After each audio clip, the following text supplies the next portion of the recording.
that's chronic.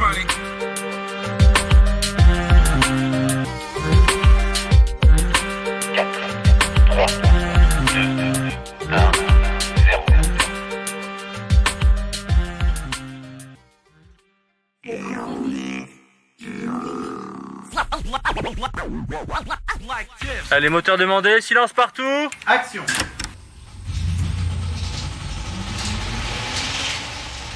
J'ai jamais vu un portable aussi mortel.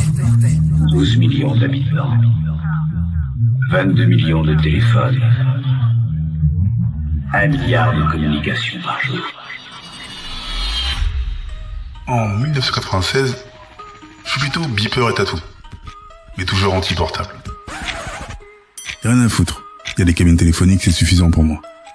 Je suis ni boxeur, ni dealer. Mais bon, j'aime bien le délire des beepers et tatou. Et je suis encore dans le mimétisme américain, j'y peux rien. De cette période, j'écoute beaucoup la Clica. Ça me fait kiffer. Et j'ai un rendez-vous nocturne avec toute mon équipe à Gare du Nord. On a une soirée à part, magnifique. C'est tout bénef. T'amènes ta boisson alcoolisée, ton style, et c'est ok. De plus, c'est à Gare de l'Est, et c'est organisé par des meufs. Et tu sais, quand c'est organisé par des meufs, forcément, ça se passe plutôt bien. Il y a un petit changement de programme. Hercule m'appelle sur le fixe. Il me dit ouais, viens, on s'attrape à Pierre Fête. Le regarder, pour ceux qui savent pas. Je dis ok. Et à 23h, on y est. Bon, elle vient juste de rater le train, et il y a un train 30 minutes plus tard, donc à 23h30. Et mon gars, sur le quai, il se met à rapper, et moi je fais du beatbox. Mais c'est tellement naze qu'on dirait que... on dirait que je fais des pérythmés. Lui il continue, il est à fond dans son truc. Et il sort tous ses textes. C'est pas dégueu. Là t'as une meuf qui s'approche de nous, et bouge la tête en cadence. Elle sort de nulle part, c'est un peu chelou. On a l'impression de tuer le truc. Mais bon, tu sais, tout est relatif.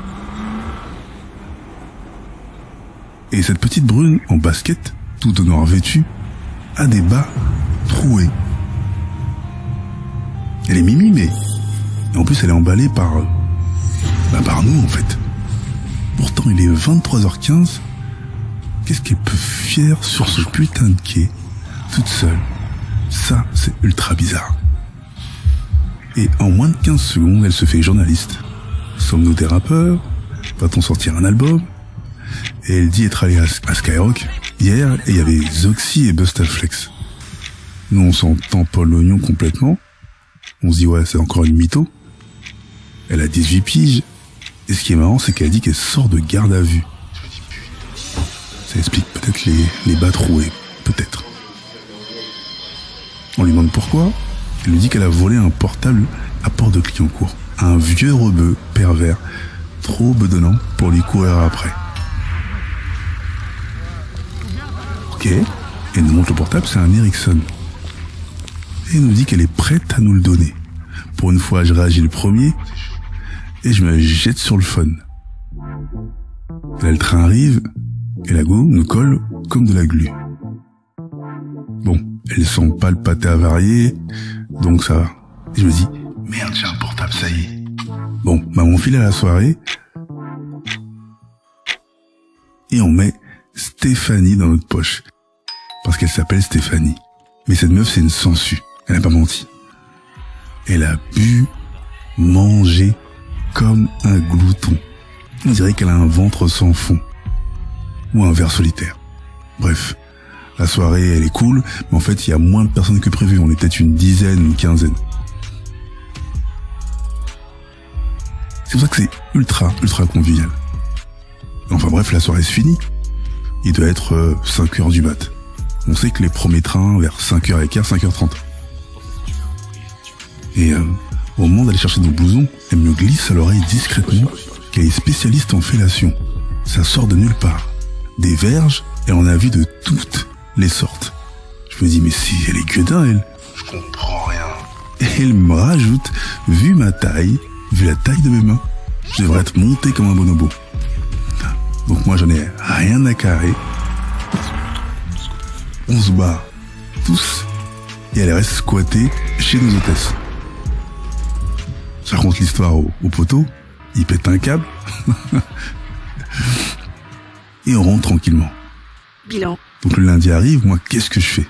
Je me précipite et je vais recharger ce putain de portable.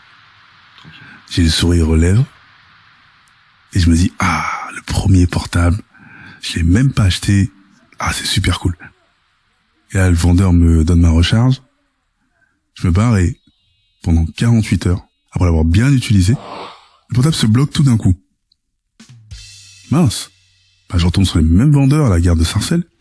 Le mec m'a téléphone, après il vérifie, il me dit en fait c'est un portable volé. Le proprio l'a bloqué à distance. Bordel. Je lâche direct le portable comme un sachet de thé usagé. Le mec me regarde de travers et je lui explique l'histoire. Il éclate de rire.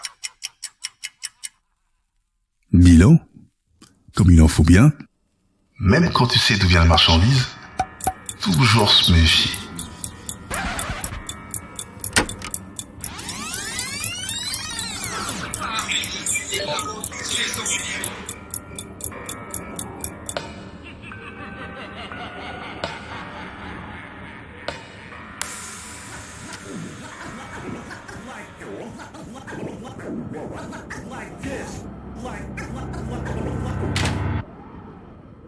Exclusive hot new mix.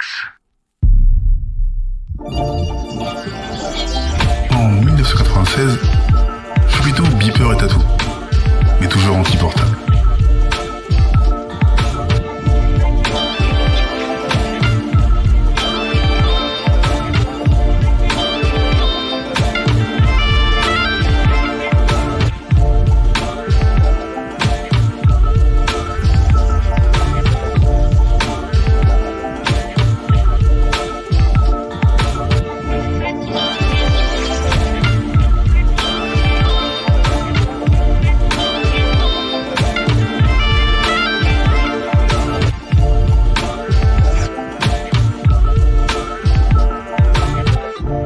Même quand tu sais d'où vient la marchandise, toujours se méfier.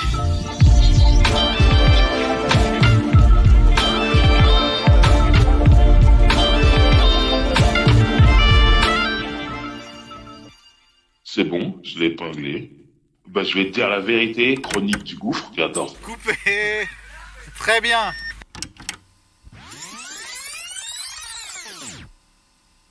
Cet épisode est produit par Balik, Kevin et Jolo Chaco pour LCDG Prod. À la réalisation, montage au mix, Jolo pour Angel Prod. Conception visuelle, art graphique, Rémi Lemaire. Chronique du gouffre.